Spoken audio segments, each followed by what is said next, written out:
Hello there, everyone. So, if you want to spread your words to the world out there, I did my research and I invited someone who can help you to do that. And not only, I was doing my research a lot and I found Draft to Digital company for indie authors. And I got interested in finding out more and bring that stuff to you.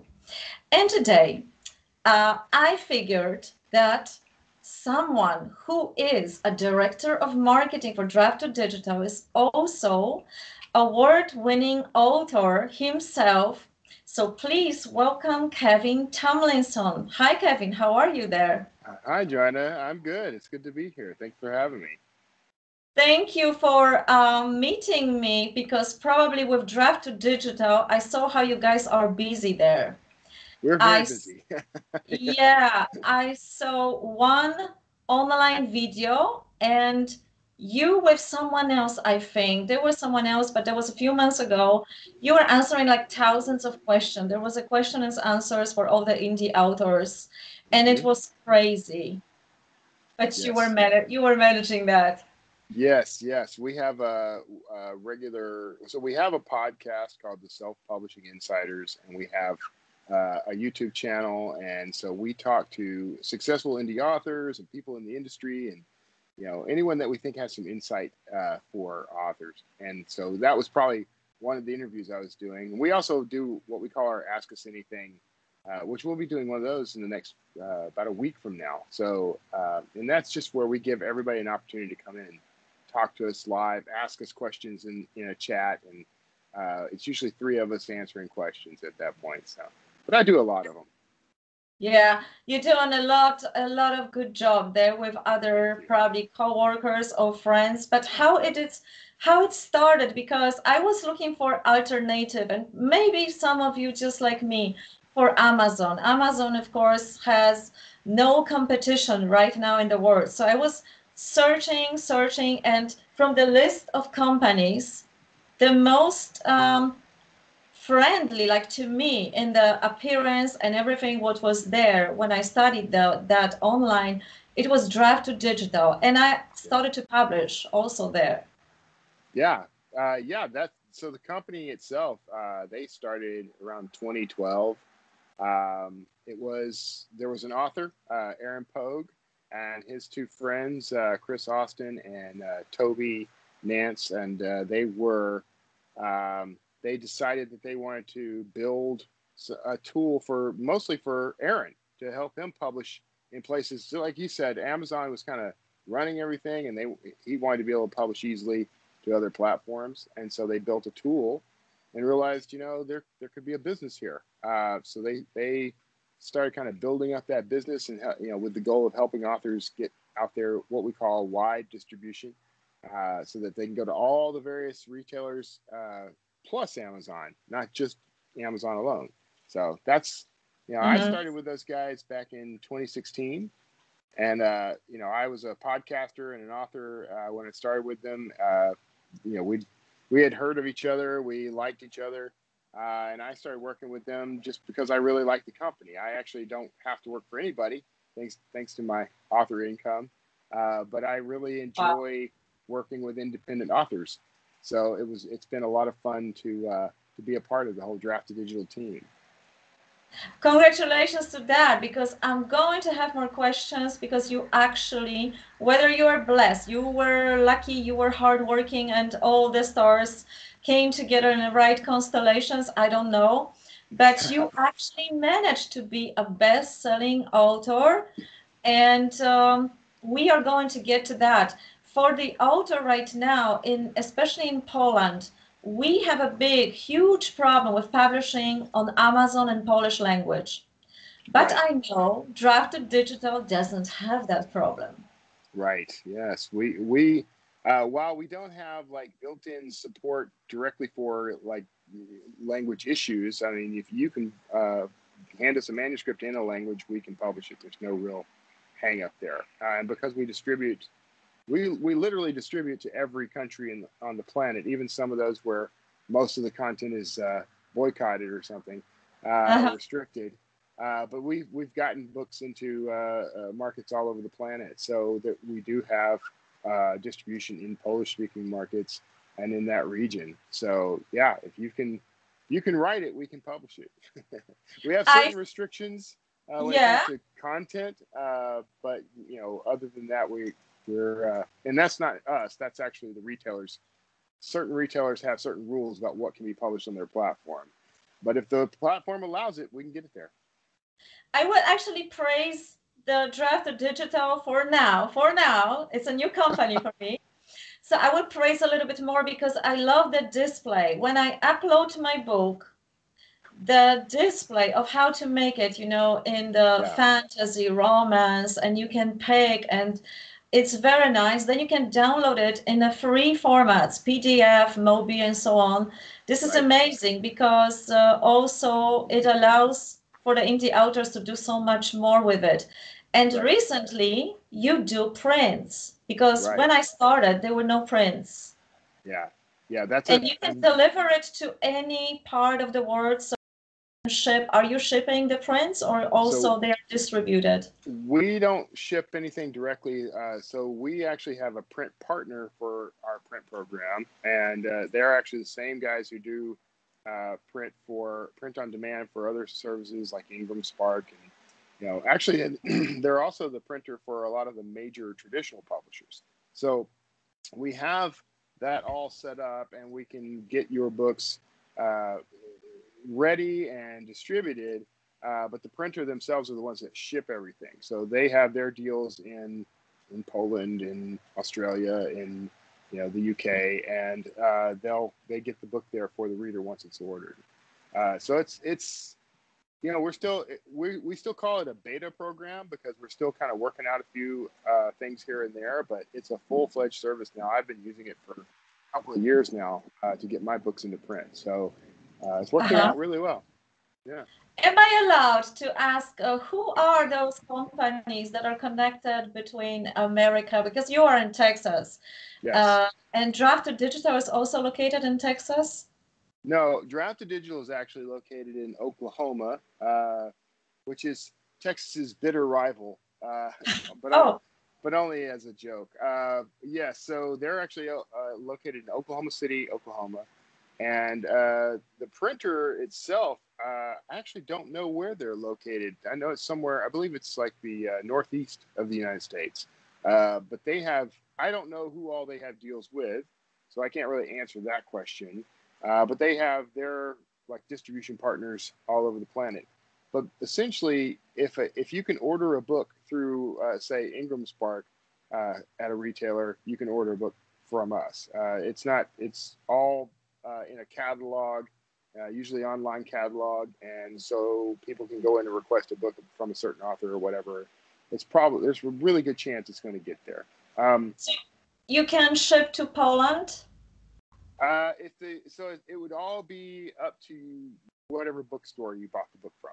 So we're not shipping them ourselves, but if you have a retailer in Poland that you can order print books from, there's a very good chance you can order the book through that retailer. I didn't find, because I found, like, for example, Tolino, and I spoke with probably, I don't remember right now because that was at the very beginning.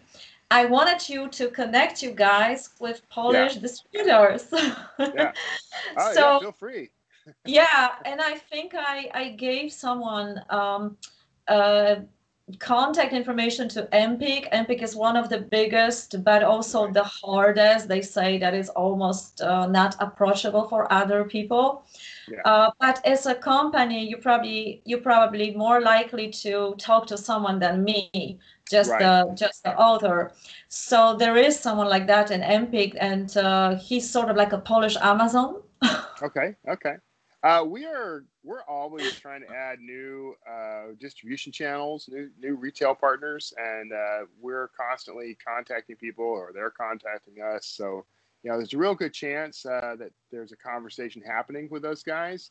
I wouldn't know specifically. You'd probably talk to Mark Lefebvre, who is formerly, he used to work with Kobo in Canada, but now he's our director of business development at Draft Digital now.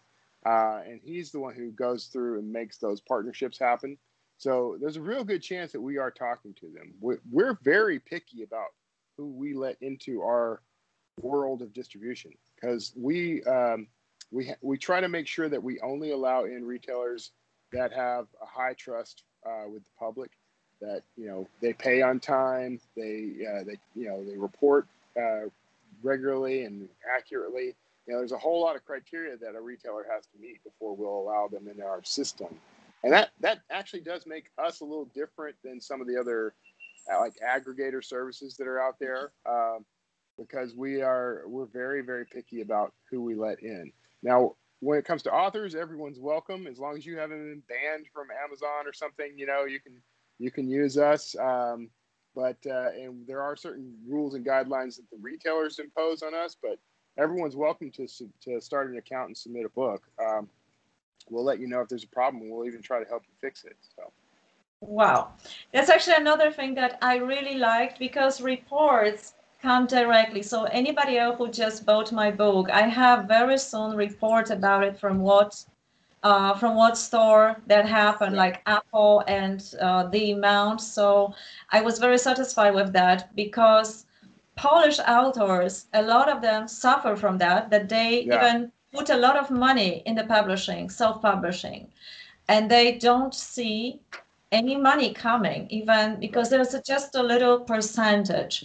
So another thing, it's similar to Amazon. When you put the price, you have instantly calculated royalty. So you can put the price right, and you can find a middle ground. But what makes you different from Amazon? Because many people complain about Amazon. And so, I mean, there are a lot of things that make us different from Amazon. I don't think we have time for me to go into a full list, but for the most part, one of the things is we don't require any sort of exclusivity. So you do not have to sign a contract with us that says you're only going to distribute through us. We are happy to give everything we do on that service is free. So our layout tools, the conversion tool that lets you convert to EPUB or MOBI or PDF. We even have like a cover generator. If you bring in your ebook cover, we can convert that to a print cover for you. So we have all these tools built into our service that are all free. The only way we ever make money is if you sell a book through us. We take a 15% cut, and that's it. We don't charge you for anything, and you own everything. So if you use us to set your book up, use our free layout tool, which is really nice. It's a lot like Vellum, if you've heard of Vellum. But you can get your book into a nice professional layout and get all that, and download all that yourself, and go distribute it directly to other retailers on your own if you don't want to use us. So we don't have any requirements there. We don't make you sign any contracts. And unlike Amazon, which only really serves maybe 11 or 12 markets worldwide, we serve the entire world. So I've never met an author yet who said, I can't wait to work really hard on my book so that I can only distribute it to wherever Amazon will take it. Nobody says that. So that's where we're different. That's what I like. Actually, I had several technical problems, but because I'm not a technical person, but because of the display is so easy, it's very easy to fix, even for me. So yeah, for now, I recommend it with my heart for now. Because easy is what we're going for. Yeah, exactly. And I would love that this is going in a good direction. Anything that we are learning from the history, like any corporation, because I don't know if you guys are a company or corporation, anything in the world, business world, sooner or later expands so much that it becomes corporation. So it's corruptive and then doesn't serve people. But anything you told me right now, it sounds very friendly, very good. And it's like even you connected there with the right type of people from the feeling. Right, yeah. We're actually a pretty small company. There's like 22 people, I think, total in the entire company. And a lot of us are remote workers now. Well, everyone's a remote worker right now, thanks to the pandemic. But Yeah. A lot of us, several of us were already working remotely. You know, I work remotely and travel. You know, you and I discussed before the call, like we have the whole hashtag van life thing going, my wife and I. So me and her and our tiny little dog drive around, and I work from wherever I am. So yeah, it's a small company, but we have a very global approach. Like we're looking at the whole world, not just the United States, which is where I think a lot of other aggregators and digital publishers get kind of hung up. Like everybody's so focused on the U.S. market, they forget that there are other markets out there. So we've been working really hard to Yes. make sure we're including those other markets, you know, their Thank authors. you for that, because Amazon still doesn't have a Polish language and it's banishing, blocking Polish authors from publishing there every now and then, although they are Polish books. Yeah, that is interesting, and I don't know what their justification is. There's Uh-huh. very few markets in the world that we can't work with. There's occasionally some issues. So the other side for us is we have to every author has to go through what we call a tax interview. And Yeah. so I'm sorry, do you need to grab that? No, I hope not. I don't know if it's a phone or a siren. That's a siren. I live in the middle of the city, and today when I was passing by, there was like 20 cops, 20 pairs of cops passing by, arresting people. Wow. And it's very busy city right now. Although it's Okay. not the biggest one, I'm not in Berlin, but Yeah. things are going on here. Yeah. No It problem. passed. It passed for now. Sorry for that interruption of the siren. No. I was just saying that every author who comes in through our service has to go through a whole tax interview because we have to abide by the tax laws of whatever country they're in. Yeah. So there are some countries that have issues with the United States government, and you know, we're not allowed to actually do business with certain regions, not countries, but regions.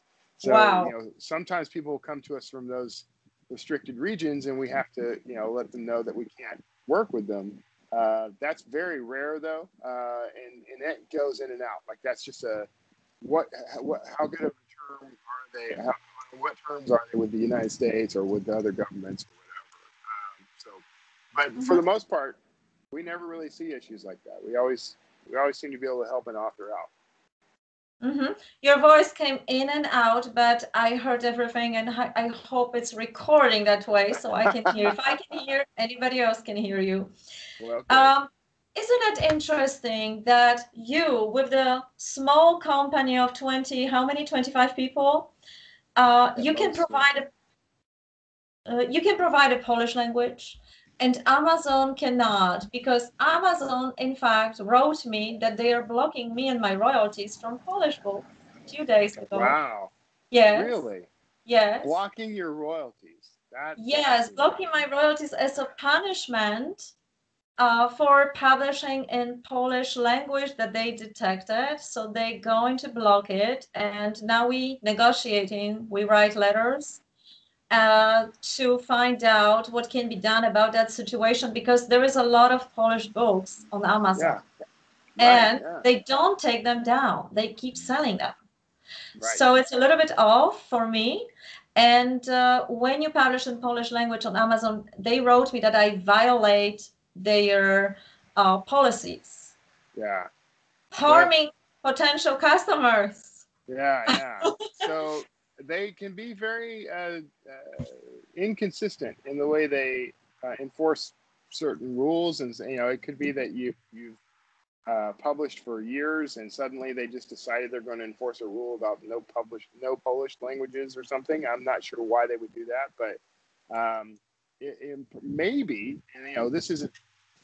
Unfortunately, that would be one of those scenarios where if you were to try to come to us to publish to Amazon, we couldn't publish you to Amazon because Amazon has told you we can't publish that book. I know that. But, you guys are not really blocking me, but you send this information like this is Polish language, and Amazon doesn't support. And I think there are a few Right. more distributors like that, but you still have like 12 other Right. places Right. that this book can be published. It's just you are informing that it's not possible to publish to those Right. distributors. And so there's another difference, I think, between us and Amazon. You know, if you send us that book, we're not going to send you a nasty note that says you can't publish anymore and try to block you. We're going to try to work with you and find out where you can publish. So we've got several markets where those books are allowed. But our whole process is we want to communicate with you and let you know, okay, look, these retailers, they won't take published books. So we can't send it there. But these retailers do, and so you're fine. So we don't want to scare anybody, and we don't want to block anybody for Right, no good reason. Yeah, because sometimes when you write to Amazon, I don't know, maybe sure, it's a corporation, it's a huge company, but sometimes you have this feeling that you don't talk with people, but Alexia or Sophia. Yeah, exactly. So one thing for sure, if anybody writes to draft to digital, they are real people still out there. I don't know how long. For as long as we can, and that's exactly right. We have a really great author support team, and if you write into us via email or you can call. It's actually better to email because it creates a support ticket that we can track and follow up on, make sure everything's taken care of. But every time you communicate with someone at Draft to Digital, it's an actual Draft to Digital employee in the United States, but they're an actual employee. So we're not contracting out to some sort of support service. We're doing it all in house. Yeah, so all of you knows what are the needs of the customers. I mean, the author. Which is great because sometimes in the customer service in any companies, you have this impression that they don't even know how to answer you, and you have to lead them through it.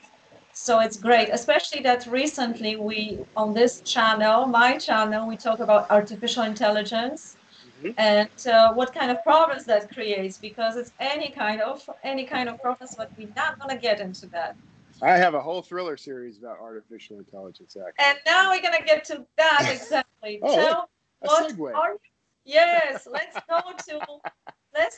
go to fun stuff, more fun stuff. So yes, how did it start? Why paranormal? You write pretty extraordinary things, thrillers, supernatural, paranormal, fantasy. Yes. Are you writing about artificial intelligence?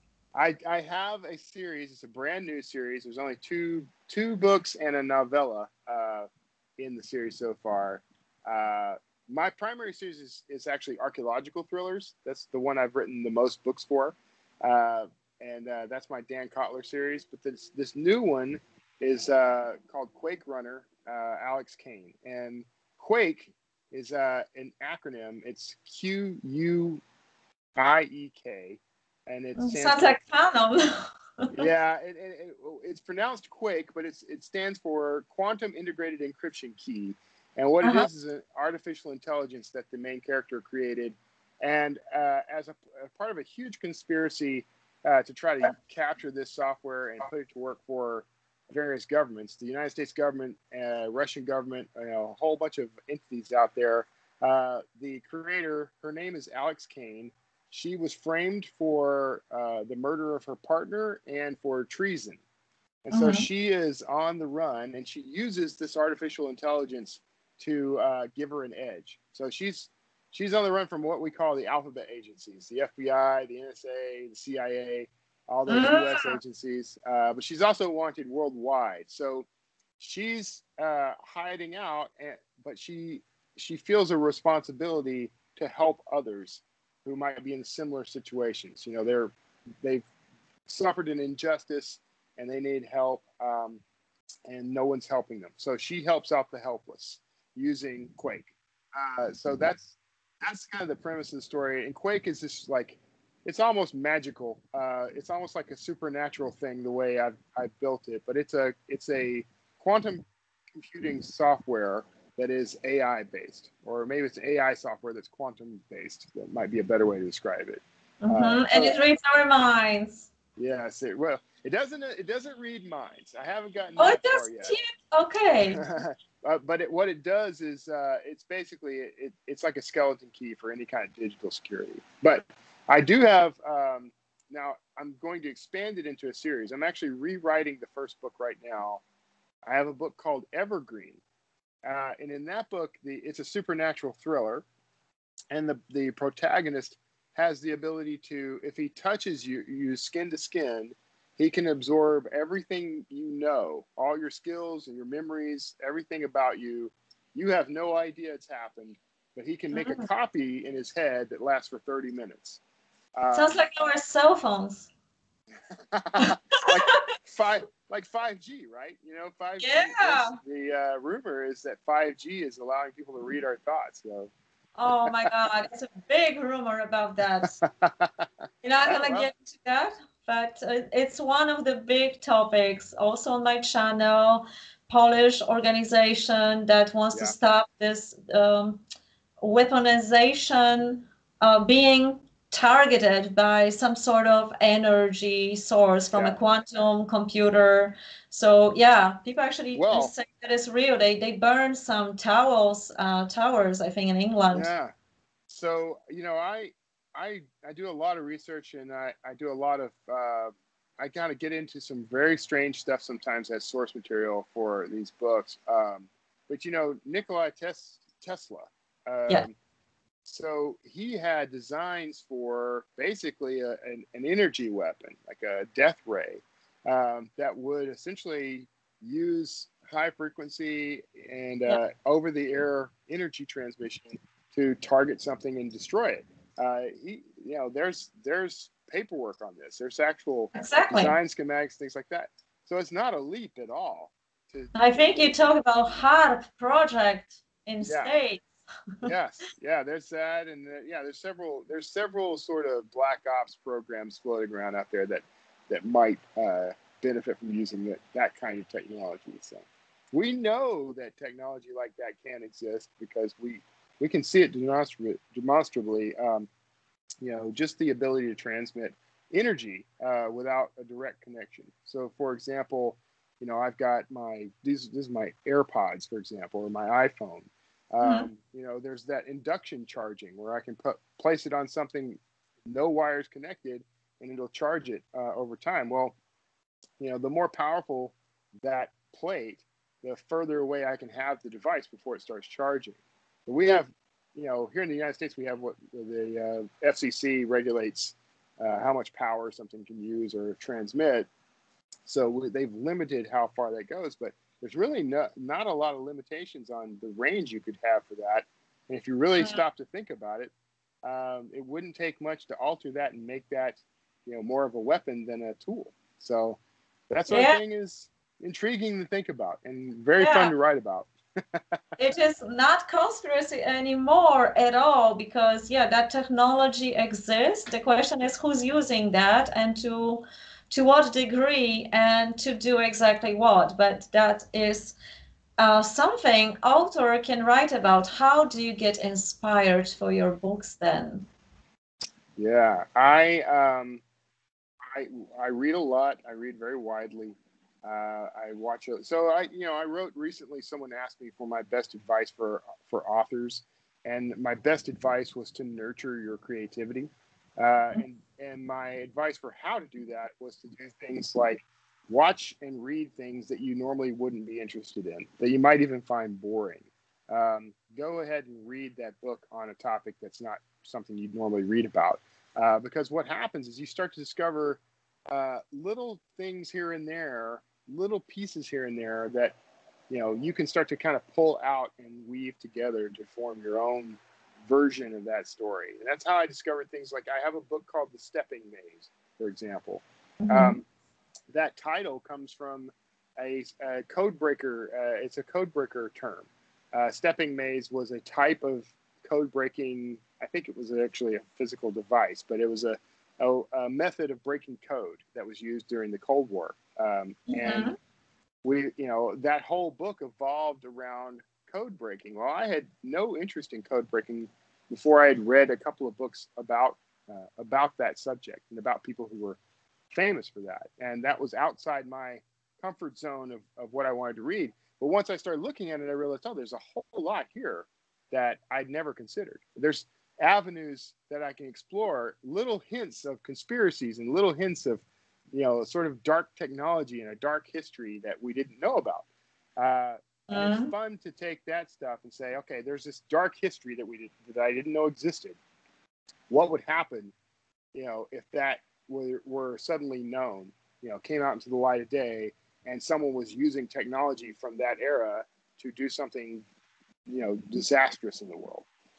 What would be the consequences of that? So that's where a lot of these ideas come. It's just I cast out there, read something I might not have picked up otherwise, or watch something I might not have been interested in otherwise, and suddenly I'm off and running with a whole new story.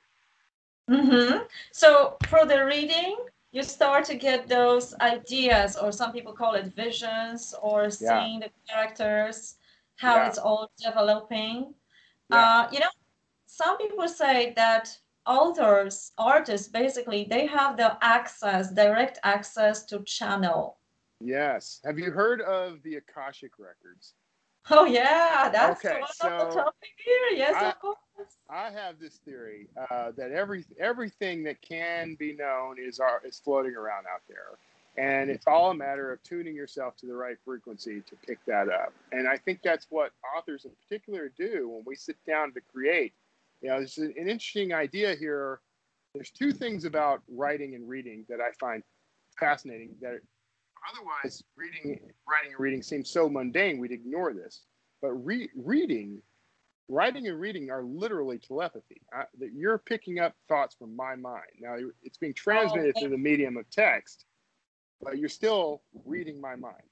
But the other thing that I find fascinating, this is something I use a lot because I'm a practitioner of like the law of attraction and things like that, and I'm also a Christian, and I think those two ideas actually meld together very well. But the other thing that I find fascinating is that writing is literally my thoughts becoming a thing.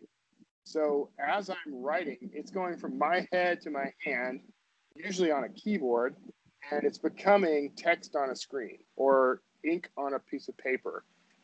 So that thought is being translated into the words that are there on the screen or paper. It's literally my thoughts becoming things. So it's a proof of a main tenet of the law of attraction, is that thoughts are things. That's those two ideas have always fascinated me. And as a writer and a reader, it's so commonplace that it feels mundane. But if you really stop for a moment to think about it, it's profound.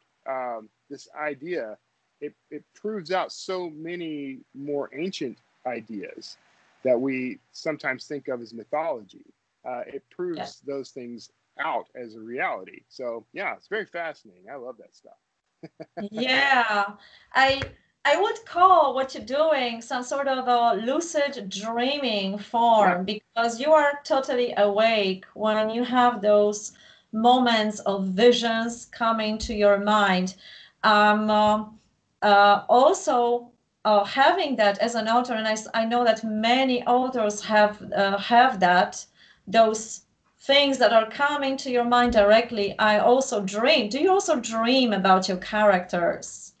I have dreamt about my characters. Now that's a little more rare for me, but it was recently I dreamt about the female protagonist I write about and a fight scene she was having. But for the most part, when I dream, it's more of a I'm experiencing something outside of the normal scope of what I experience in my day-to-day life.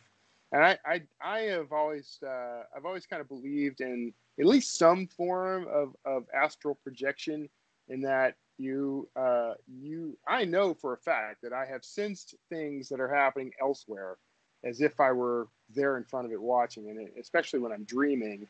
But sometimes if I'm just daydreaming, I've written scenes, I've written concepts that were completely, to me, original concepts, and then days or months later, there will be an article that I stumble across online by complete accident something I had no knowledge of, a new discovery of something that lines up perfectly with what I wrote.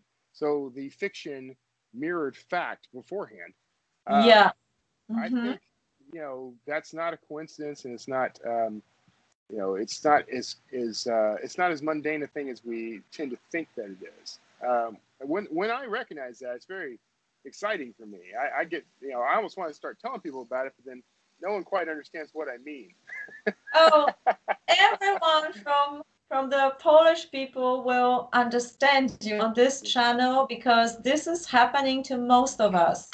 And some of us here on the YouTube channel are not even artists in the sense of writers, or not producing any art, or they're just opening to that, and they start to paint. And this is also how I started. But this is amazing thing that people experience that, and it becomes more and more normal. Like you said, astral projection. When I did my Reiki course, I could go to sleep and then get up, and I see my hands were transparent. Right. And I was really surprised. Like, okay, so is that real or not? And then when you meet with people who have this sort of experience, and everyone has similar experience, they are maybe different in the detail, then you know there is something to it, something more that maybe we cannot measure yet. We have to maybe be careful about how we interpret this. But it works for our imagination incredibly well. I've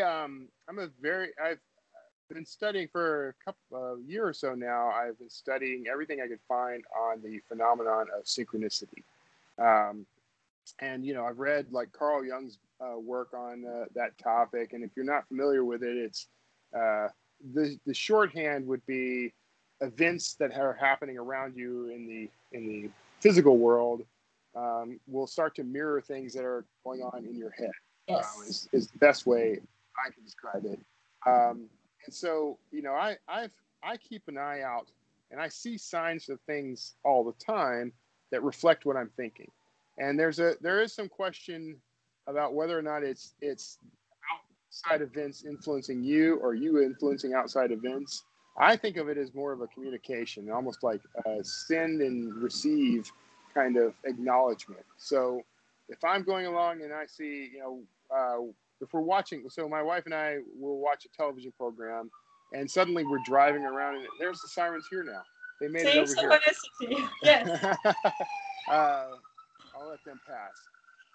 But if we're watching, say, a television program, I might start seeing the names of the characters as street names everywhere we go, which is even more profound for us because we've been traveling full time in a travel van all around the United States for the past 4 months. So if I start seeing street signs that have the names of the television characters from a show I've been watching, I have to believe something is trying to communicate something to me. And so what I do is start opening myself up to, I say, I believe in God. So for me, it's God. And I say, what are you trying to tell me? And inevitably some helpful message or some helpful opportunity or something comes along that I might have missed had I not been paying attention. So I think synchronicity is sort of the universe's way of saying, pay attention. There's something for you. You just need to be open to finding it. So that's one of the ways I get along in life. To raise the consciousness, we on this channel are very familiar with the concept of shamanism. And I don't know if you heard about process-oriented psychology. The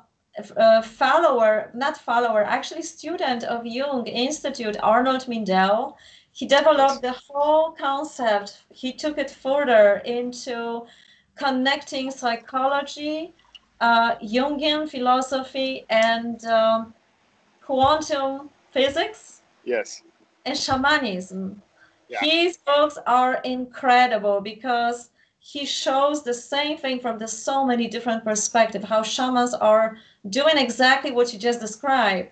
They pay attention to the outside world, what it wants to tell you. Right. Because they take it as a message for your personal soul, for your psyche. I am. I've always been interested in sort of we'll call me an amateur student of quantum physics. The mathematics is probably a little heavy for me, although I started kind of getting into exploring that too, just for the fun of it. But if you read my books, a lot of the time you come across the influence of quantum physics in those books. My primary series, my Dan Kotler series, Dr. Dan Kotler is an anthropologist, but he's also a quantum. He has an advanced degree in quantum physics and quantum mechanics, as it's described in the book. But I did that on purpose because I have this wealth of research I've done into that area, thanks to the science fiction stuff I wrote, and I wanted to be able to utilize that if I ever felt like it. But what I came, so sometimes you are given the phrasing for describing something, and there came a point where I had to say, I had that character, Dr. Kotler, talking with someone else who asked him, why did you get degrees in both archaeology and quantum physics? And his answer came out of the blue, just came into my head, but it's really changed my perspective on the various sciences. And that is, anthropology is the study of human culture, who we were. But quantum physics, oh, I'm sorry, I may have been in and out, but you are heard. Yes. Let me see if I can get back in. Okay, there we are. You can. Suddenly got a call and it disrupted everything. But so anthropology is the study of human culture, like where we've been and who we were, how we defined ourselves. But quantum physics is the study of the bigger question, like why is the universe here? Why are we in the universe? What is the reality beyond what we see? So that character sees himself as having married those two ideas. He's on a quest to answer the question of why are humans human? Why are we here? And so I realized that was an extension of my own quest in life. Like, I'm an author. It's not the only job I've ever had, obviously. I work with Wrting Digital, but if you were to look at my resume, I'm all over the place. I've worked in a variety of fields, had a variety of professions, and I'm the same way as Dr. Kotler. I'm looking for the answer as to not just who we are, but where are we going and why are we here? That's what I'm exploring in all of my fiction. So. That's amazing. I would just conclude what you just said because I think it needs repeating and underlying, because people who are creative, not only authors, but we learn from our characters. Like our characters are basically talking in our mind, teaching us something about the world. And this quantum field feels very much similar to Akasha records. Yes, that's the way I've always interpreted it. And philosophy. Yeah. Exactly right. Yeah, that tapping is amazing. And sure, some people do that through meditation, and some people do that through visions, dreamings. I had a similar process, actually opposite than you, because I had visions first, then I was writing it down, and then I was doing research. Is that real? Could that happen?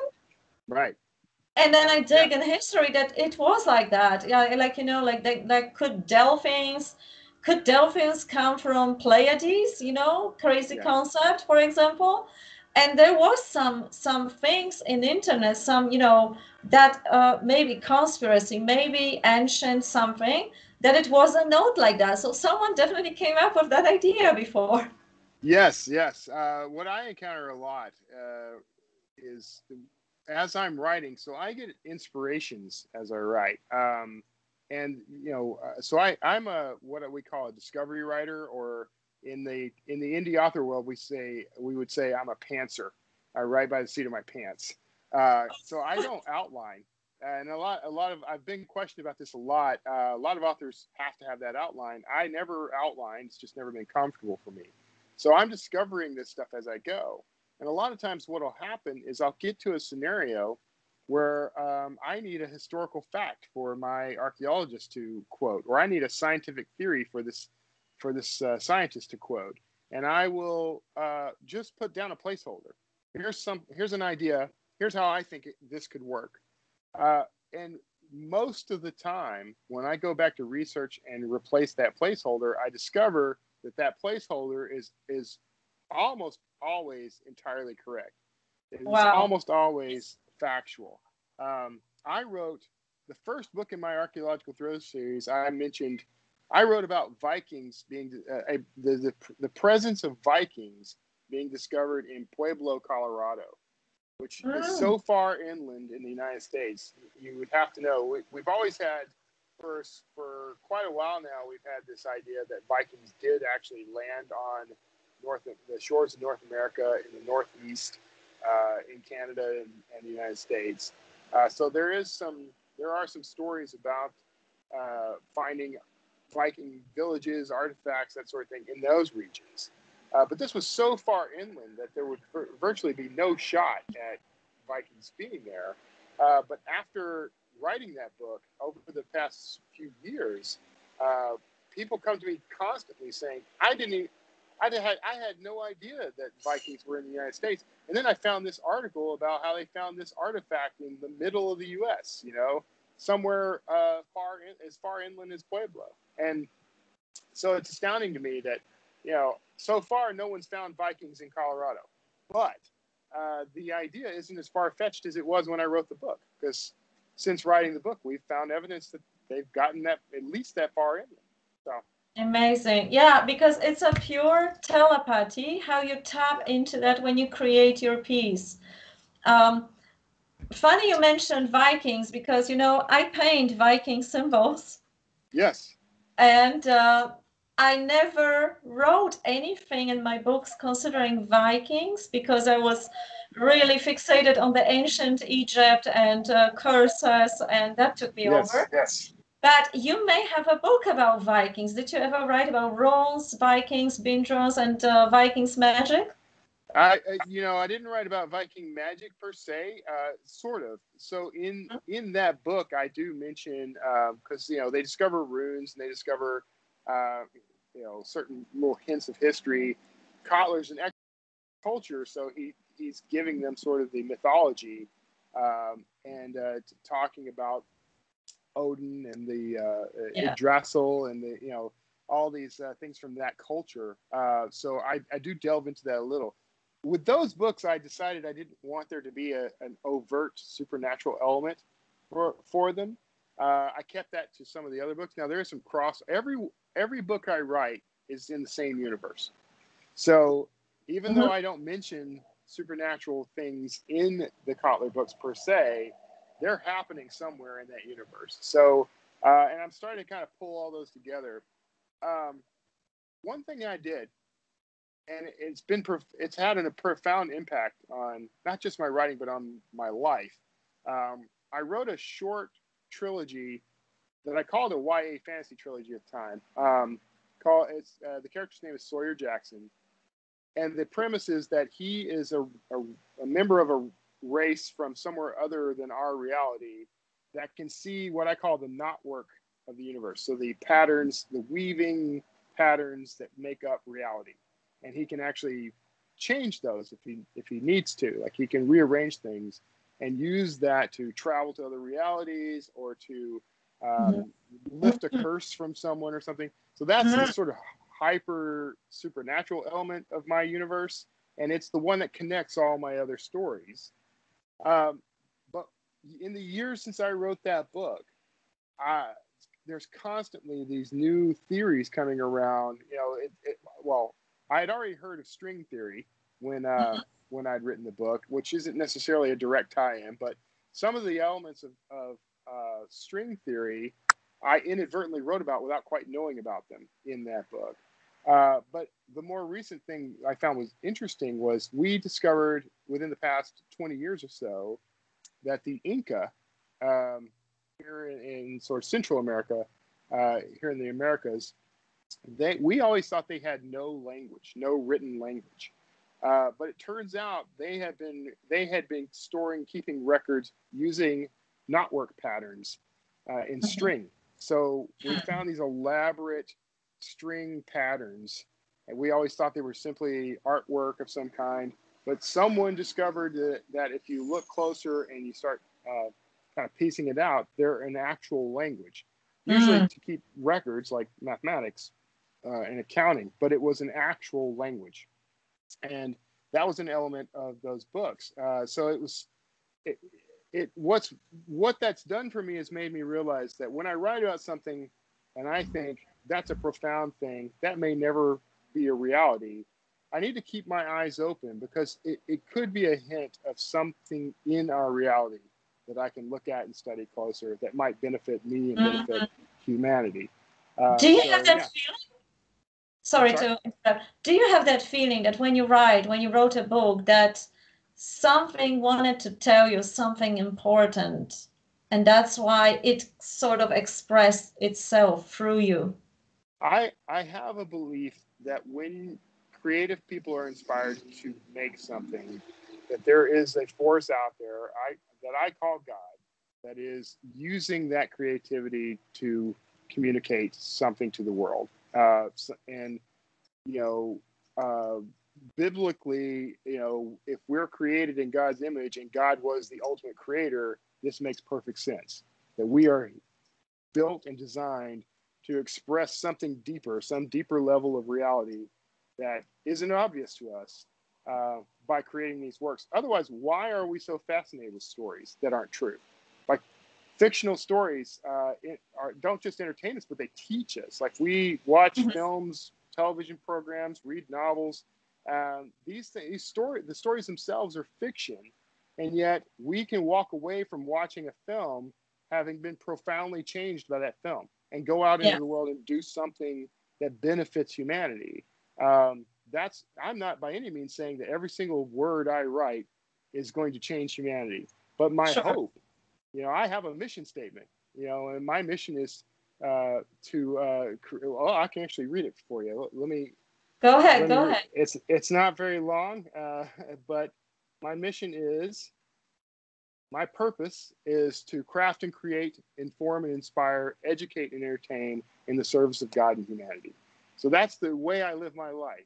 So anything I create, even if it's not going to directly impact the world in a positive way, it could indirectly impact the world that way. So that, to me, is God using creativity as a tool for shaping the world. That's what I think creative writing and creating storytelling is.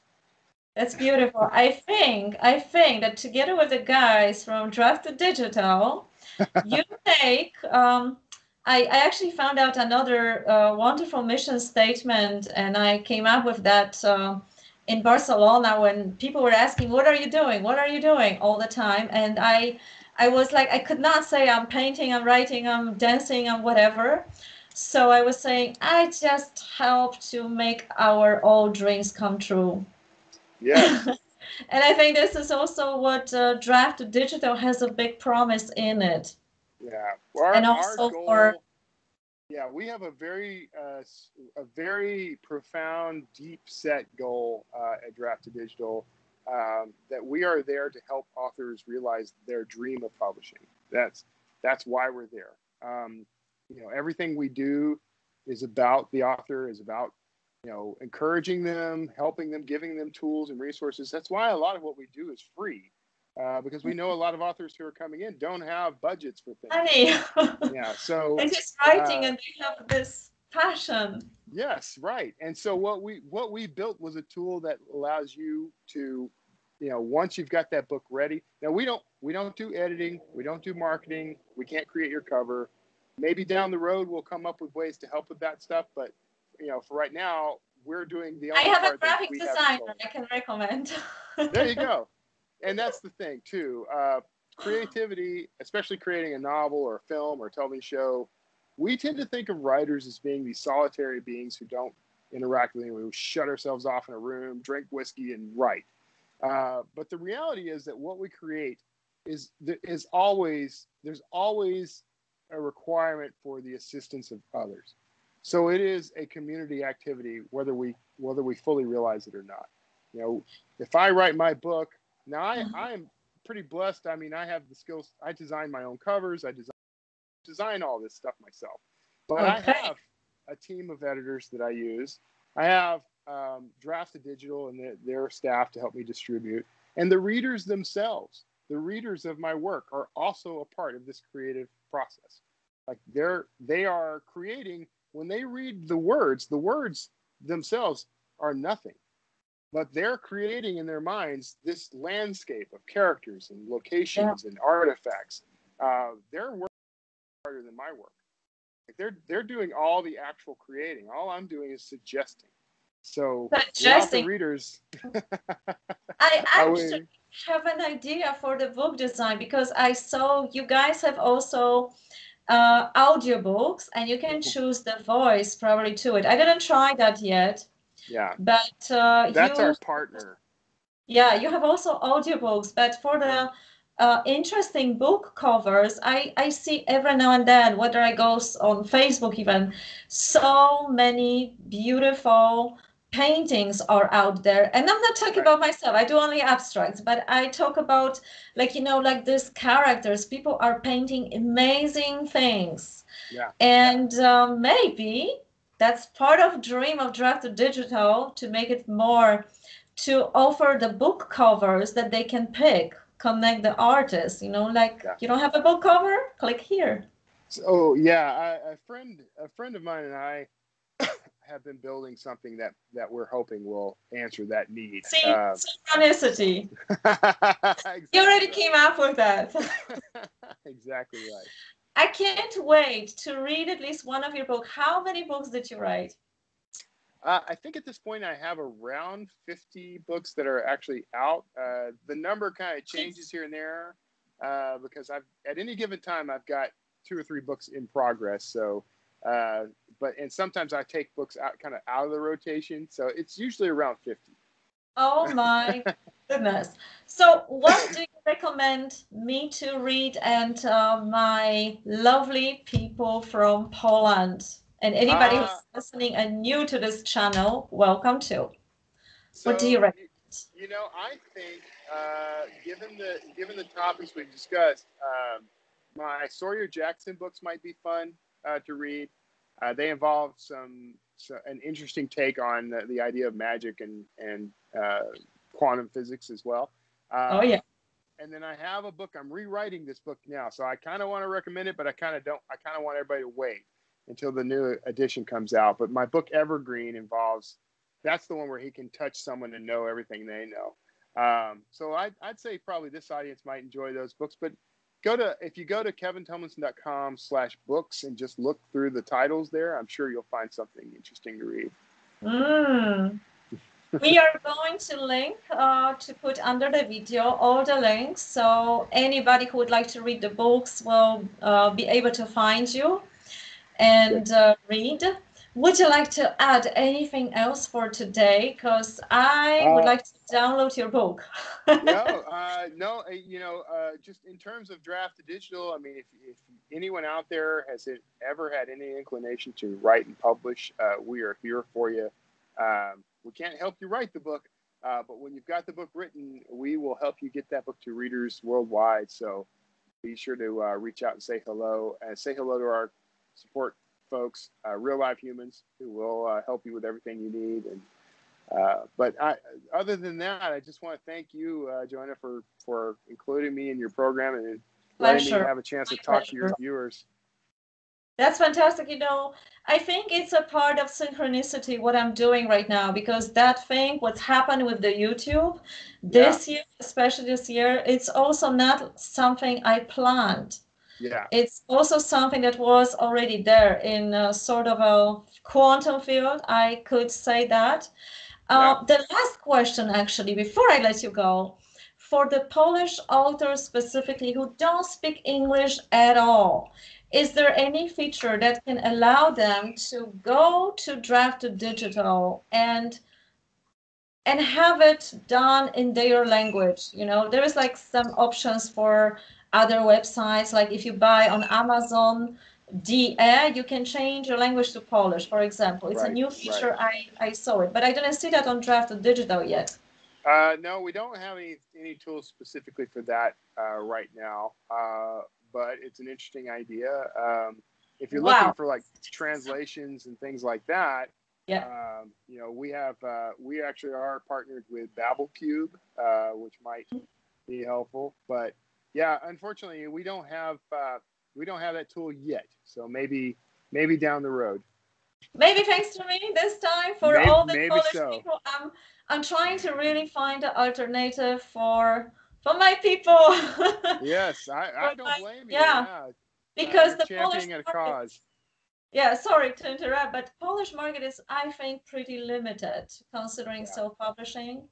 So we need to partner and find the solutions for us so we can also expand and maybe cooperate, maybe find a new ways of cooperating. And it is not corporation, because sometimes it's hard to talk to Amazon, Alexia. I don't know. Yeah. Well, you know, maybe you guys are looking for a champion for us. Maybe you're it. Go off and, you know, start building something, and we'll help if we can. Oh, that's fantastic. So whoever is hearing that understands Polish and English, and I hope there will be translation for it. I will ask my dear translator. You will know more. If you didn't subscribe yet, if you're here for the first time, welcome. Please subscribe and hit that notification button, of course.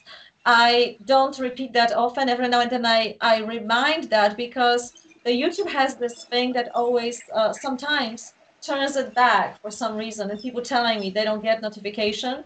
So please just check that one. And also, Kevin has his own YouTube channel, YouTube podcast. So if you speak English, you would like to learn more and read the books, everything will be listed under this video. Thank you so much for today, and I hope we're going to continue this. Yes, anytime. Well, thank you for having me. It was a pleasure to be here. Fantastic. So goodbye, everyone. Have a great day, night, whatever your time is there. Until the next time.